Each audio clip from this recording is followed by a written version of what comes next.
safe, walang nabaha, walang nasiraan ng bahay or whatever.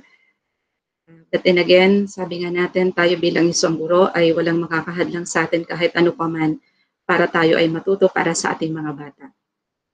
Again, isang magandang hapon. I'm Miss Marijan Leosala from the Division of Santa Rosa City, the Learning Resource Management and Development Section Supervisor who is in charge of all the learning resources.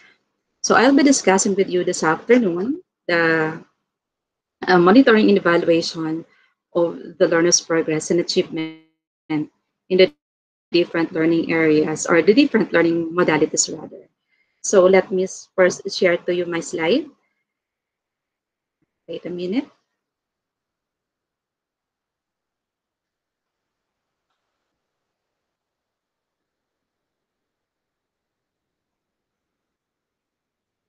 Okay, so as I have told you, it's all about the monitoring and evaluation of the learner's progress and achievement in the different learning modalities. And somehow you have already, or we're already doing this one. We are already monitoring and evaluating our learners' progress, even though that we are not in the time of pandemic. So, but then now, medyo mahirap yata kung paano natin gagawin no, itong monitoring. And I know that lots of teachers are asking or find difficulty in the monitoring and evaluation of the learner's progress. Lalo't hindi natin kaharap ang mga bata. No? Karamihan sa mga bata natin ay hindi natin kaharap. So bilang isang guro, ayun ay masasabi natin may kabigatan sa atin. No? Sa part natin kung paano natin i-evaluate or i-monitor ang ating mga bata. But then, let me tell you or let me share to you that the focus of this discussion is the Philippine Professional Standards for Teachers or the PPST. No? It's all about the Domain 5, Assessment and Reporting, Strand 2, Monitoring and Evaluation of Learners' Progress or Learner Progress and Achievement. So let me continue. The objective of this session is for us to be able to enhance our understanding on monitoring and evaluation of the learner's progress and achievement in the different learning modalities. We know, or I know rather, that you have already knowledge about this one, but let us try to help one another really understand how we will be monitoring and evaluating our learners in this time of crisis or health crisis. Okay, so we all know that this pandemic really widens the education gaps. Kung noon na tayo ay nasa classroom, ay mayroon ng gap ang education at marami tayong mga batang talagang nahihirapan tayo na matuto sila sa atin bilang isang guro during our class discussions. What about in this time of pandemic that there is lockdown, that we don't have the direct contact or we don't have the face-to-face contact with our learners. So what about now? The poorest and the lowest achieving learners that we have and the less motivated learners that we have. This is the problem that we are trying to address no bilang isang mga guro, and it's not because we are all teachers here, although we are considered to be supervisors, but then our most concern here, everybody's concern is how we will be really doing quality education in this time of pandemic. So let's move on. So sabi ko nga sa inyo kanina, how do I ensure or how do we ensure the learning part happens in distance learning? So let us try to see this picture. This is a really very, very powerful. No? So ito ay napakagandang larawan na makikita natin. So makikita natin ang dalawang klase ng bata.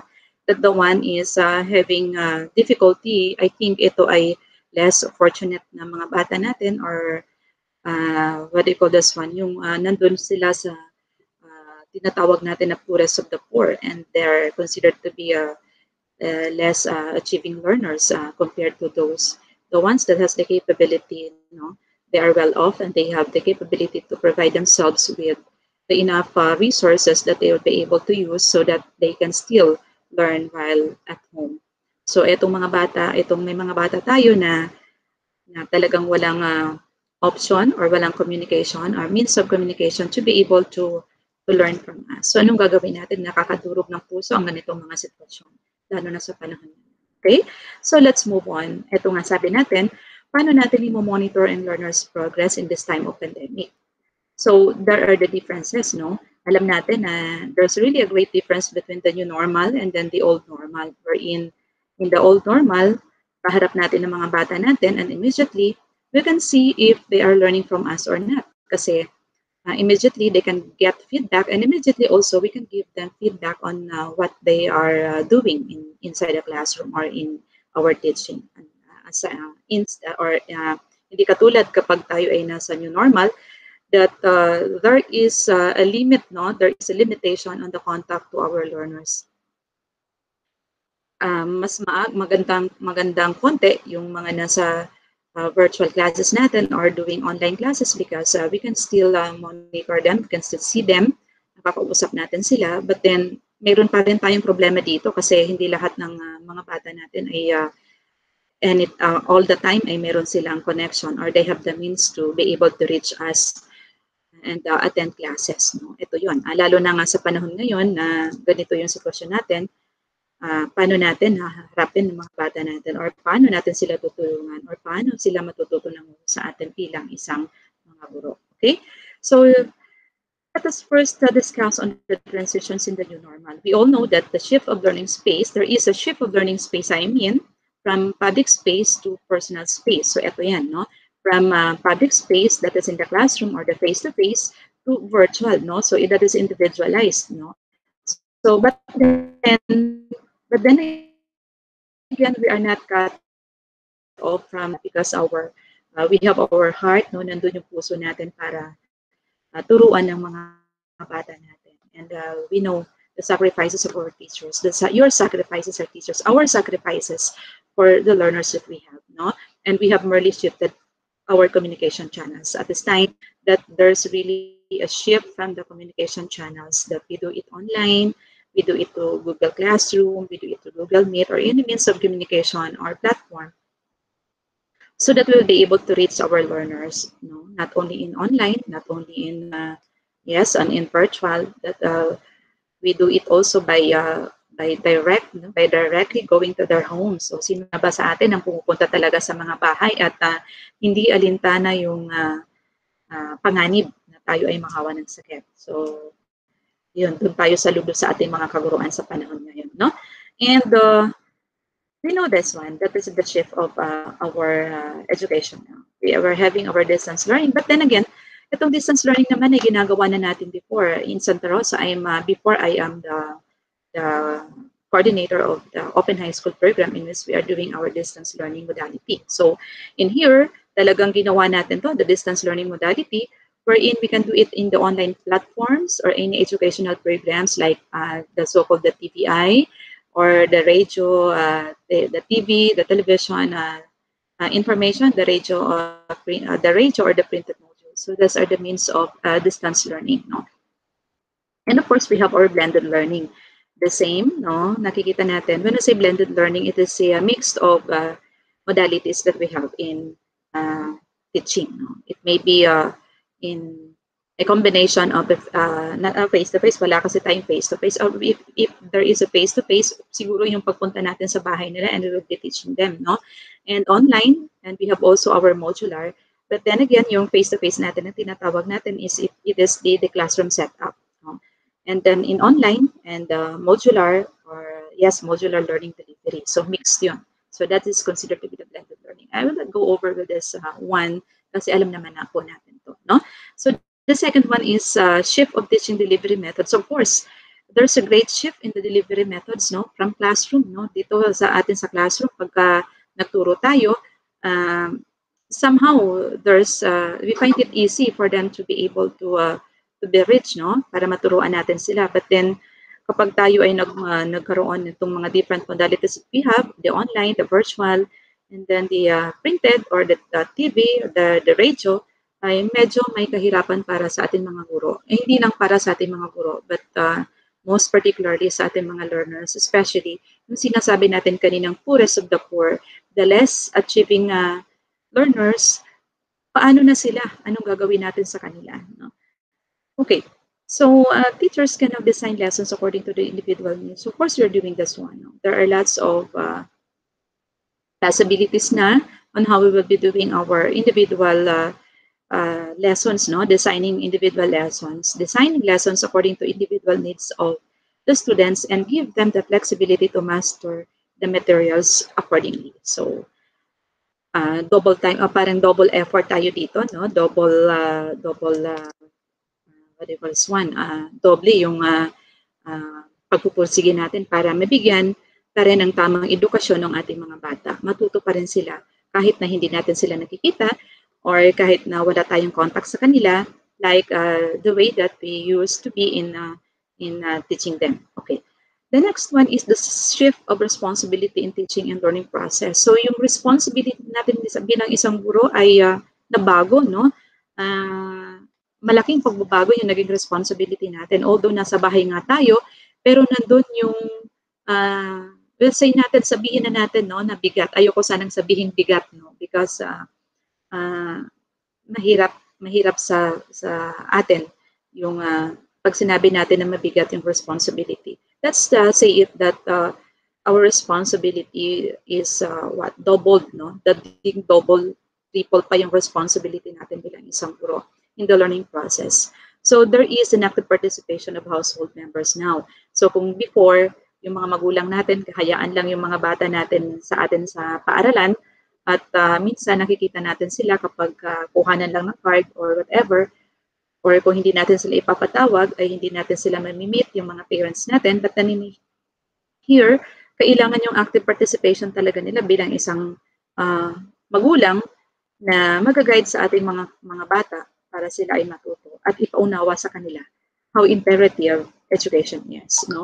The support from household members gives students conviction that learning is an activity that is absolutely imperative. No? So when I say imperative, this is really very important for them, no? Na sila ay matuto pa rin, sila ay mag-go pa rin into studies even though there is a difficult circumstance. No? Walang hadlang para hindi matuto ang mga bata natin. Okay, so our learners or yes, our parents must be empowered to help the learning process of the students. So how are they going to be empowered? No? Paano natin sila i-empower in terms of giving them or letting them guide their learners or guide their children at home and explain to them that education is imperative. No?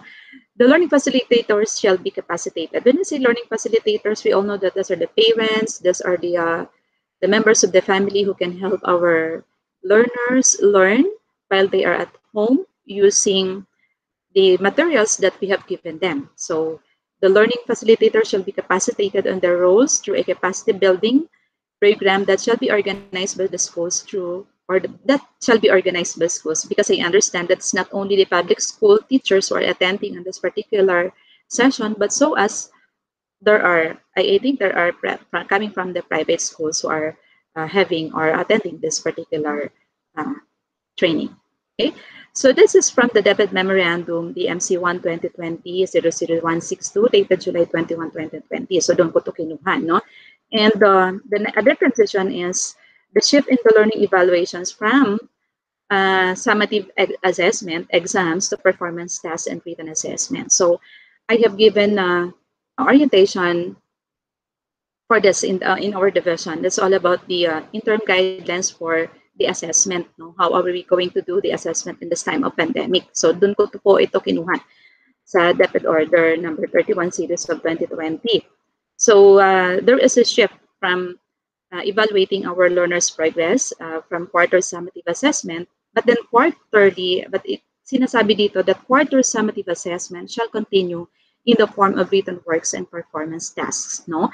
But then it was said in that particular memorandum, number 31, that our private schools are encouraged private schools, the TPIs, the TPL courses, the TechBook, the higher education institutions. I think if I am not mistaken, that is also included in the DepEd memorandum, that they are encouraged to use this particular way of assessment. No, shall continue in the form of written works. It shall continue in the form of written works and performance tests. But then the question is, how are we really going to do that one? Na wala tayong direct contact sa ating mga learners. Okay.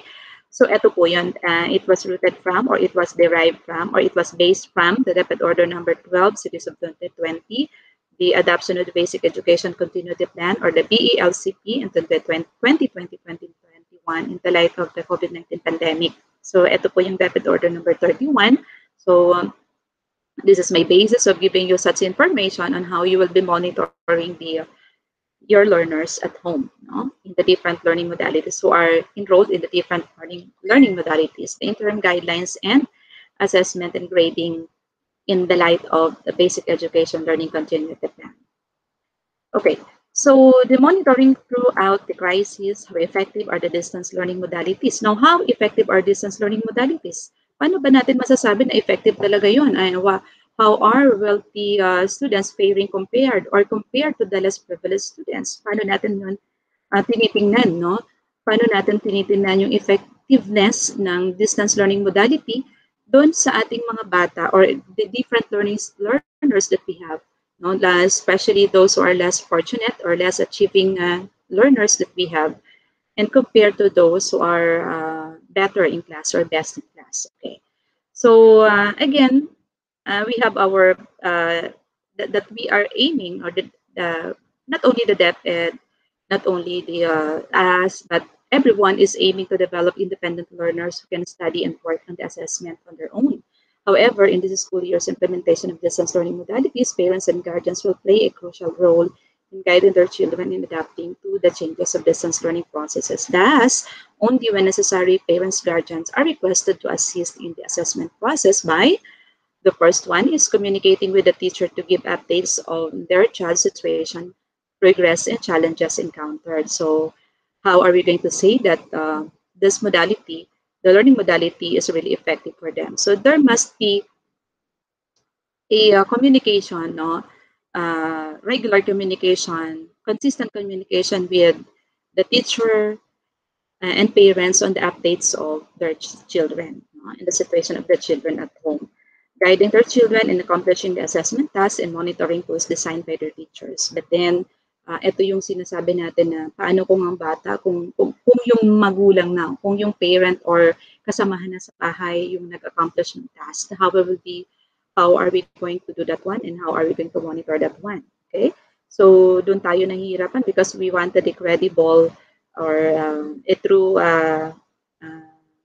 output, no? Or we wanted na yung makukuha natin na data on the achievement of our learners is really true, na sila yung gumawa, yung mga bata natin yung nagsagot ng mga activities na ibinigay natin sa kanila. Okay? So look at this one. I got this one from the internet, and I got interested in this one, in making this one as an example, and giving you this one as an example. Dito kasi nakita ko yung video dito, no? I included where it came from, no? It is from the Facebook. Kinuha ko to, but then I included where I got this one. So yung bata, no? Wala siyang crayon. Nagkukulay siya ng pizza. But then, yung crayon niya is only blue. Siguro yun lang yung natitira ng mga putol-putol na mga crayons. Pinipilit siya ng nanay niya na kulayan yung pizza ng color blue. But then nagre-refuse yung bata kasi wala naman siya talaga nakikitang blue na pizza. So that's one of the problem. It's only one of the many examples that will make the learning less effective for our learners. Kasi nga, kung wala silang mga kagamitan, they don't have enough resources at home. So what are we going to do with them? And yun, yung isang example lang yun ng problema natin, ano? And the next one is are students maintaining and developing learning through distance learning? So again, we are comparing our less privileged learners with that of the learners with the capability, really have the capability to learn, no? To have still continue and maintaining and developing learning through distance learning. Okay, so I have an example here, no?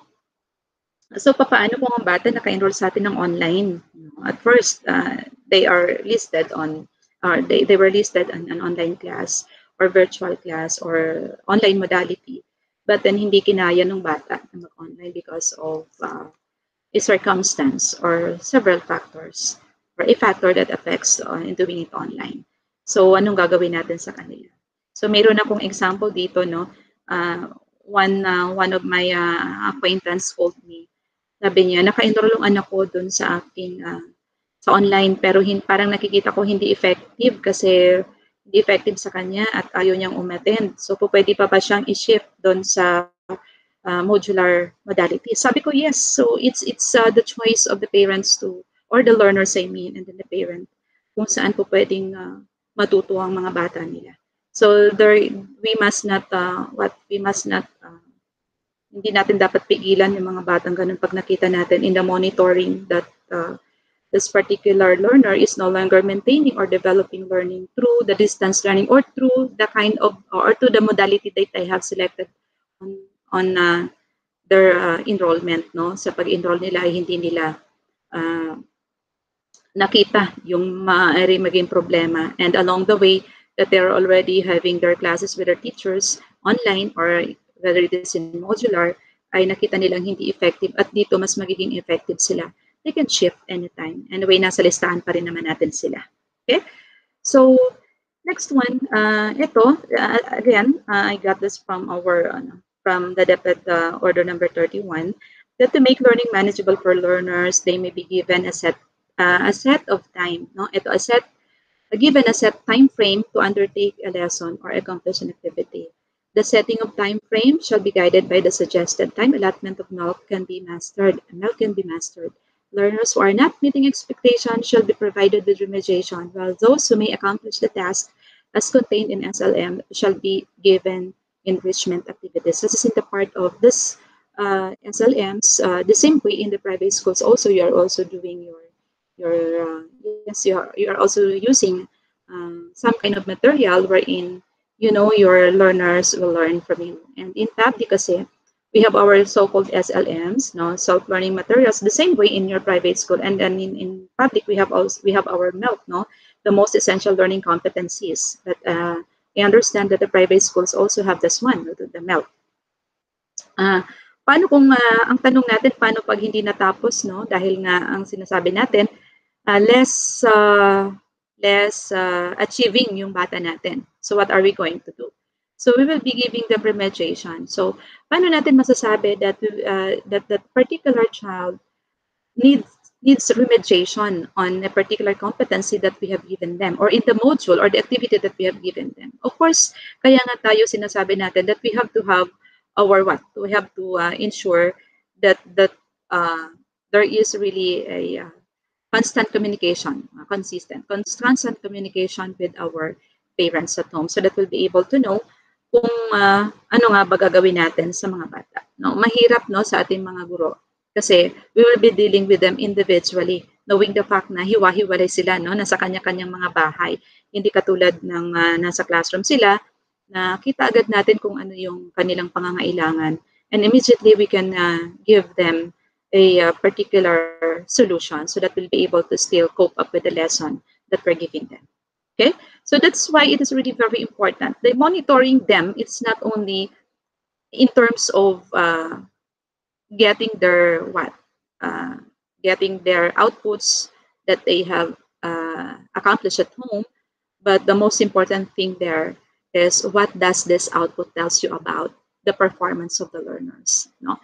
So is there a need for the learner to be given remediation, or is there a need for the learner to be given enrichment activities kasi mas madali niyang matapos yung ibinigay natin activity. So hindi lang ito tanggap tayo ng ating mga ginawa ng mga bata, but there is always the assessment if this particular learner is really doing well or not.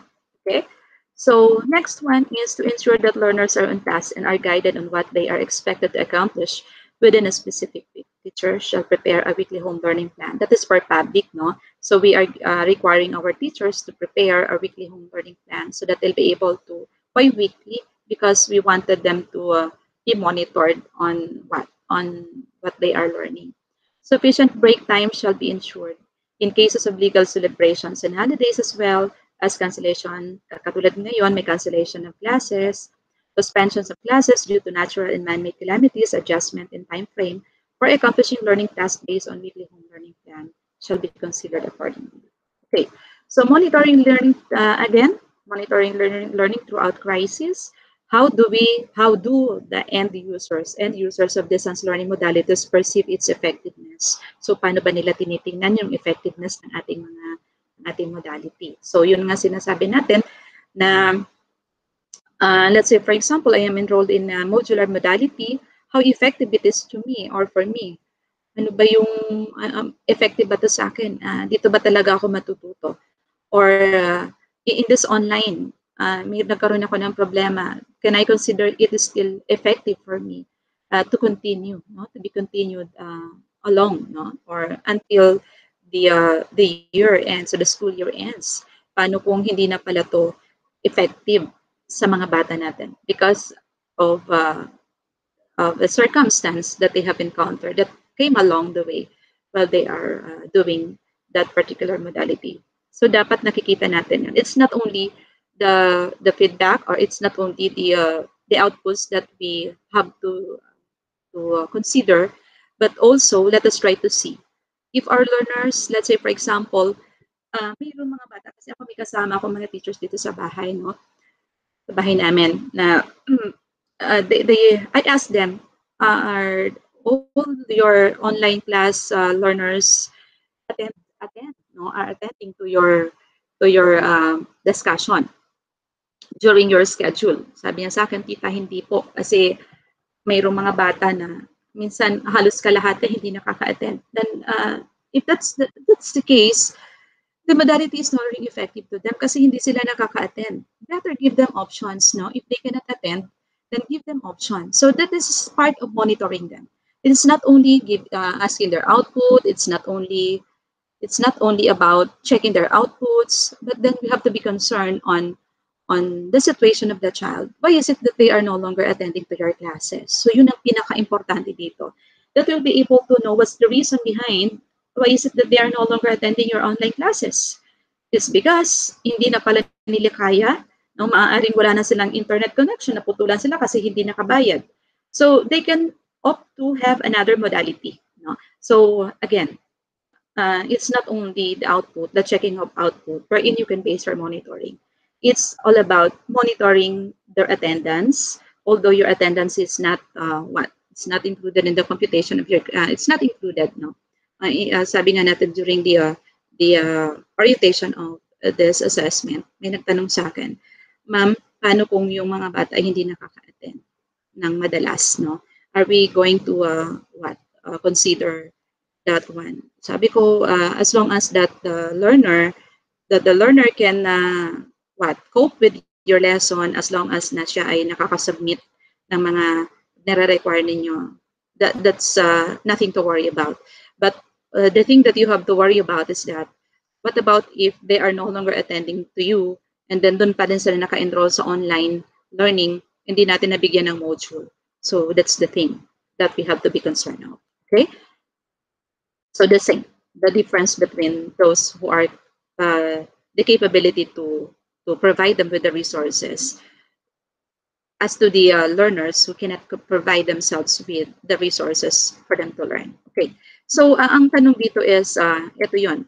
We can only say that is effective is you are happy as a teacher and you're happy and your students are also happy, no? Even though hindi natin nakikita, no, sometimes, but we can feel that they are happy with us. That's effective. The modality is effective. What about if that's this one that I'm struggling in math, no? Dahil hindi siya nakakasunod doing online. So what are you going to do? How can we say that that a particular learner is already struggling? So you might shift, no? You might advise the parent. You talk to the parent for this particular matter. Na kung hindi na nakakasunod in online, then they can opt to have the blended. May module tayong ibibigay sa kanila. So this is really very important, no, for us to know. And this is the importance of monitoring their progress at home, how they're doing now, what's the situation of our learners at home, and some more. Okay. So next one is what tools can be used to collect information on effectiveness. Ano ba yung paraan na ginagawa natin para makuha natin yung information on the effectiveness of the learning modalities that we are giving them? Ano ba yung tools na ginagamit ninyo? So we have here, no? So the record to record the progress of the learners, the collection and recording of the evidences of learning is integral. No? It is really very integral for you to be able to see if the modality that you are using is really effective for a particular learner. So again, in Deped Order number 31, it says that the collection and recording of evidences of learning is integral for monitoring student learning and development. So they are listed below. These are considered to be the self-monitoring tool that is included. No, in private, you can also use this one, and you can devise this self-monitoring tools. But in the public, we have our self-monitoring tool that is being accomplished by the learners. But then again, itong self-monitoring tool na to ay hindi ito mandatory, no, sa ating mga bata. That is being stated there. That's not mandatory. So we are not forcing our learners to do the self-monitoring tool. So we have also the check-ins of teacher with learner during assessment period, the evidence of learning in students' learning portfolio. Now, so the evidences of the learnings, no, of your students on their learning portfolio. But then, ito yung sample ng monitoring tool natin. So in passing lang tayo dito, but this is found on the interim guidance of the Department of Education. So my companions here in public, I know that you are aware of this one, the self-monitoring tool, but it tells that the learners are expected to be proactive in updating their teacher of their situation, progress, and challenges encountered. An non-mandatory self-monitoring tool may be accomplished independently or with assistance of their parents or guardian. If necessary, no, if necessary, it is not required to accomplish the self-monitoring tool. Remember that it is not required to accomplish the self-monitoring tool, but its usage is highly recommended to keep track of the learner's academic progress. It's up for you how you will be motivating your learners to accomplish, or your parents to accomplish, the self-monitoring tools of our learners. That because it is a big help for you to monitor and track the learners' academic progress. So my dear co-teachers, so let us try to it is not required, but in a way you will be telling them, motivating them, makukuha natin to. It is really very important for us to help them, no? To help them uh, learn from us, to help us also determine if they are learning from us or not. Or it will help us determine what particular strategy, what particular innovations or initiative are we going to do, so that they'll be able to cope with learning with with what we are giving them. No? Okay, so next is, how can all population be reached? No? How can all populations or all students be reached? Paano ba natin sila lahat maaabot panahon ngayon? There are numbers of reasons why learners perceive information in different ways. Hindi sinasabi natin paano natin sila makakaharap, paano natin sila makakausap, but it is a different way around. In another way around, when we say reaching them, it is how we will be communicating with them. Can we say that we have reached them? Paano ba natin sila maaabot? May ang daming mga reasons why we can say na kahit ang lapit-lapit mo, kahit nasabi mo na, but then bakit parang hindi effective to? That we cannot reach them. So, that's the reason, no? Ito yung mga reasons. How do I know when someone doesn't understand me? Paano ko masasabi na hindi ako naintindihan? What can I do to help them understand? So, ginawa mo na lahat, no? Ginawa mo na, nag-orient ka na sa kanila. Piniigay mo na yung dapat na gagawin nila. Kinausap mo na yung parent. But then, parang na-confuse sila. They look confused. They ask questions again and again. No? Kahit nabigay mo na sa kanila. And kinakalampag yung cellphone mo ng maraming text because they really don't understand what you have told them, that what you have instructed them to do. So what are you going to do? Or sometimes walang sagot, no? Hindi, walang reactions, no? Paano ngayon ang mga batang nandun sa sitwasyon na yun? Na yung mga parent is not cooperative, or cooperative man, they don't have time. So what are you going to do with them? Anong gagawin natin sa kanila? For us to be able to monitor them if they are learning or not from us. Anong gagawin natin bilang isang guro? So, this is really very hard. Marami na akong gurong na-encounter na ito yung sinasabi nila. Ang daming mga bata na talagang yung mga parents are not cooperative, parang they are not supportive to their, alam naman natin yun, no? Alam naman natin na may mga magulang talagang halos pabayaan lang ng kanilang mga anak. But then tayo mga guro, yung tayo yung nagpupursige para sila ay matuto pa rin. So anong gagawin nila? So again, in that particular situation, so for learners without, mayroon ngang available, pero hindi naman. Mayroon kasing case na, na, na nakarating sa akin, no? So I mean, there's a case na yung bata ay talagang hindi alam kung paano matututo because the parents are non-readers. No? Grade 1 yung bata or kinder yung bata. So sino nga ba naman talaga magtuturo sa kanila? Anong gagawin natin bilang isang guro? So how we will be able to know kung ilan sa kanila ang may ganong sitwasyon? It means, it is by means of monitoring them. No?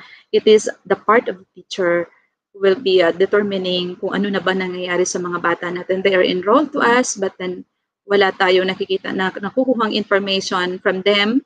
Yun pala kasi ay talagang walang capability yung bata or yung magulang na turuan yung bata.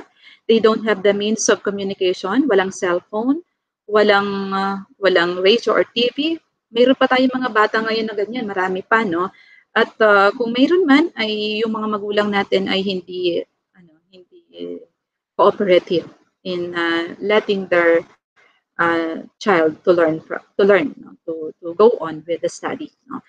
But then ito tayo ay nandun pa rin lagi. For learners without available learning facilitators, included na yung ganung mga sitwasyon.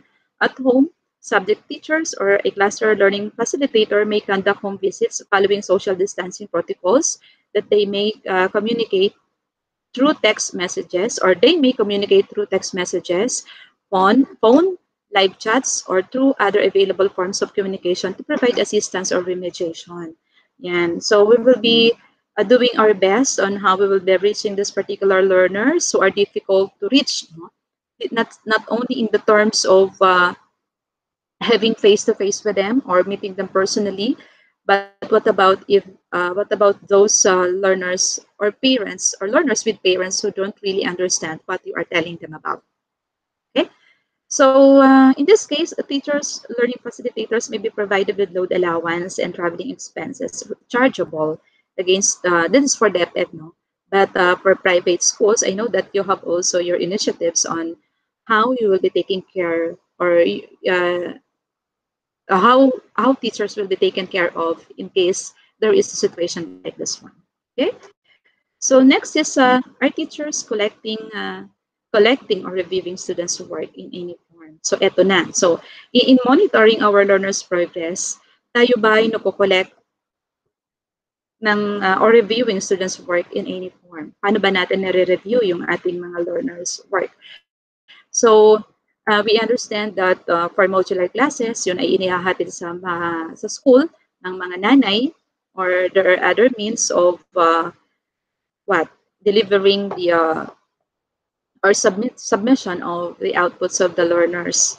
But then sabi nga natin, it's not only, na-mention ko kanina, it's not only the way or it's not only the means that will be able to monitor their learners, it's not only the output, the result of the output. Pag nakita natin, na-review na natin yung mga na-collecta natin sa kanila, ano yung assessment natin sa kanila? Ano yung tingin natin sa result ng kanilang trabaho or sa result ng kanilang ginawang activities, sa mga nasagot nila? Kung sila nga ba talaga yung sumagot or nagsagot sa activities na ibinigay natin? Or sila nga ba talaga yung accomplish ng ating mga activities given them? And if they are the ones who answer this one, nasaan ba sila? Ano ba yung pwede natin gawain? Ano yung treatment natin dun sa output, sa result ng output na nakuha natin sa mga bata natin? Is the modality still effective or not? If not, you can suggest a particular modality na sa tingin ninyo ay doon matututo ang bata. No? So there's nothing wrong kung from online or from modular, mag-shift siya in other modality. It's okay as long as that that the learner has the capability to do it, kung saan sila magiging komportable. Don't forget that one, that we are giving the leeway to our learners, to our parents, where they are comfortable with, no, to learn. And sabi ko nga sa inyo kanina, hindi lang ito para kolektahin natin, i-record natin yung kanilang mga results in numerical, but of course, we are assessing our learners because we wanted to help them on determining if the modality is still effective for them or not. If not, that's the time that we will be helping them out. Okay? Are and how are teachers interacting with students virtually or by text note with teachers and with parents? So paano ba natin? Ano bang means of communication that we're doing as teachers to be able to monitor them? Are we having our meetings with them so that we'll be able to give feedback for them para maipaliwanag natin sa mga parents, your child is no longer performing in an online class because maraming beses siyang hindi nakaka-attend. Ano bang po pwede natin ibigay sa bata para makasunod pa rin sila sa atin, no?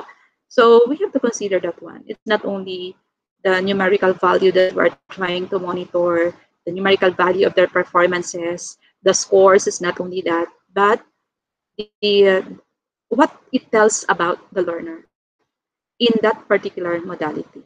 Okay, so what tools and support do teachers need to share effectively their recommendations and feedback for students? So what tools? When I say tool, let's say for example, it's a form, no?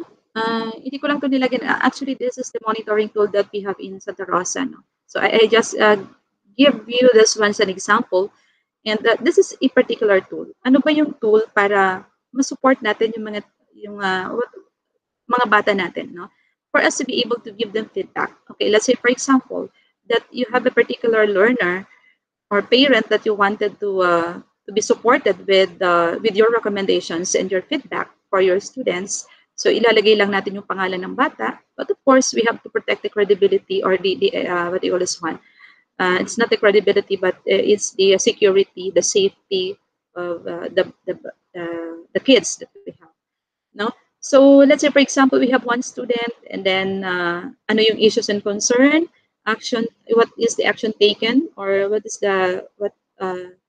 recommendations can you give for that particular learner para mas maintindihan din ng parent bakit mo nire-recommenda yung ganong klaseng solution for a particular modality na ito ay maging effective sa kanila, no? Effective recommendations and feedback for students. So tayo mga guro ay marami tayong paraan para ma-monitor ang ating mga bata. So the tool that we are telling you this that we are mentioning here is how are we really going to give feedback to our learners for them to be able to cope with their studies. Okay. So next one, how do we ensure the credibility of the assessment data? Ito. So paano kung yung data pala na nakuha natin, no? Akala natin okay yung bata on a particular modality that they are in. What about if the parents now are the ones answering the activities? How credible are the results? No? So what's your means of verifying? You have to verify if that particular data or result of the assessment is credible, or that's really the result of the learner, no? Yun talaga yung ipinapakita, or that tells about the learning of the progress of the learner. Na paano kung hindi pala yun? So let us try to be concerned about it. So hindi pa rin natin matutulungan ng bata. So we have to that's the time that we will be telling our parents that we are developing an independent learners in us, no? Dine-develop natin yung pagiging independent learners nila. So ang kailangan lang nila ay guide, hindi para sila na yung sumagot sa mga activities na ibinibigay natin. Okay? So ayan, to evaluate students' learning at particular points in its quarter. Ito yung sabi natin kanina, summative assessment shall continue in the form of written. Ayan, so paano kung etong mga to ay nakita natin, kasi especially in modular, we usually give them activity sheets or the performance task sheets that they have to do. And in the same way, in our online and blended, we'd give them also same activities that they have to do, but hindi naman natin nakikita yon. What about if uh, the ones who answered the activities, the ones who did the activity are what? The parents or the guardians at home. Tingnan natin yun. No? So, this one, ito yun, I'll be showing you this because this is the included also in the DepEd Order number 31. It is one way of monitoring our learners' progress, of course. This is really very important. That the weight of distribution of summative assessment components, that we have only the written works and the performance tasks. So, nandyan yung percentage natin. But this is, you can clearly read this one or yes, get some more information that will help you a lot. That's the DepEd order for the public teachers that we have here now. But as I have told you, the private schools are also encouraged to use this particular interim guidelines of the Department of Education. So the written works, we have 40% for particular subjects that is stated there, and of course the performance task. So yung sinasabi natin dito, paano natin makikita na credible or paano natin ma-determine na credible talaga yung result ng written works and performance task ng ating mga learners, paano natin yun ma-monitor, no? It's not only, our task is only recording their outputs, the result of their outputs, but our main task is to determine kung talaga nga bang natuto yung mga bata natin at karapat-dapat nga ba talagang ibigay sa kanila yung tamang, or talaga bang yun ang dapat na maging grade nila. If not, let's help them out. No? Let's help them out to be able to really what to learn from their own. No? Matuto silang mag-isa. No? Na we have also to what to tell our parents that kailangan natin na i-guide lang yung mga bata nila. Kailangan nilang i-guide lang yung mga bata nila. Hindi yung sila na yung sumasagot. For us to have or for us to gather credible results of the assessments. Okay? So, ito lang yun. So, I'll be just showing you this. Rundown lang tayo dito. So, yeah. So, this is the way that we will be grading our learners. So, this is found in the DepEd Order number 31 series of 2020. You can read everything on how you will be monitoring, how you will be assessing, how we will be giving them assessment, the written works, and there are many tools there na kung isasabay ko yun dito lahat ay aabutin tayo ng ilang oras. So I am only given 1 hour for this one, no? So these are the sample computation of our assessment. And this is one way of monitoring our learners. The best way, one of the best ways in monitoring our learners to be able to we will be able to say that they have really learned from us. If not, kung ito man, no, let's try to verify na ito nga ba talaga yung result nila. Okay? So, the future of our learners is in our hands. No? So, makukuha natin. So, we have to really monitor our learners para makita natin na we are effective teachers. Mas magiging masaya tayo kapag naging maganda yung result ng ating pagtuturo kahit na nandito tayo sa mahirap na sitwasyon, that we are on the lockdown, that we don't have our face-to-face, that those learners really learn from us kahit na sobra tayong nahihirapan sa sitwasyon, pero this is the most ito yung pinakamagandang accomplishment that we will be having in our entire life, that we have contributed a lot. We have made, we have touched the lives of our learners kahit na napakahirap ng sitwasyon. That these learners that we have in this time of pandemic still has a bright future because we have us, teachers. And then that we should not be living in fear. We have to live in faith that together we will learn as one. So with that, if you have questions, you can ask your questions. But I'd like to say thank you for actively participating or for attending in this particular training with our partner, great partner, that is the BIBAL. Thank you so much for the opportunity of sharing this particular session with our teachers, with our molders of the youth. Again, magandang hapon po sa inyong lahat.